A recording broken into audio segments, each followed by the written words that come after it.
Ano ba, Jaime? Pinagmamadali mo kami, tapos mag-iintay lang pala.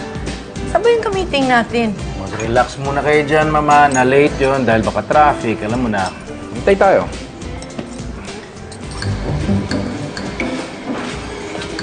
Ano ba? Bakit kailangan natin dumaan dito? Ha? Gigil na ako mag-swimming, ah. What's going on? Bloody hell. Wala ba talagang sasagot sa tanong ko? Ha? Bakit tayo nagpunta dito? At saka ako, anak, busog pa ako. Hindi ako kakain. At saka mukhang mamahalin tong lugar na to, Andrea. Andrea, sabihin mo na kasi sa papa mo para hindi na siya magsurpresa. Sabi ko na nga ba, may sorpresa kayo para sa akin, ha? Pero sandali. Anak, hindi ko pa naman birthday, ah. Pa, may kailangan akong sabihin sa inyo, pero sana huwag kayong magagalit sa akin. Ha? Eh, bakit? Ano yun? Eh, kasi...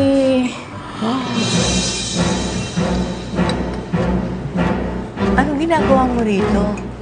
Hindi mo ba alam na may dress code dito? Ba't ganyan ang itsura mo? Nakakahiya. Madam, eh, summer wear ito.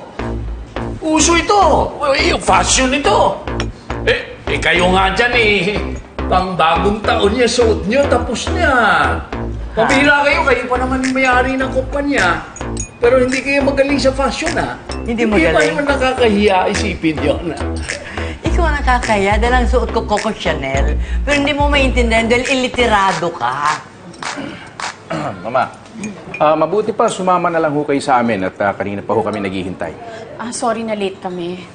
At magpapaalam na rin kami. Sandali lang. Saan muna tayo? Can't we just have a quiet conversation?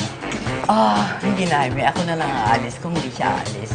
Ayaw ko makita ng mga kaibigan ko na may kasama akong baduy na katulad yan. Hello? Mama. Mama, pasensya na ho. Nakita mo yan, anak? Nakita mo? Namalo pa. Ha? Tigre talaga si Lola.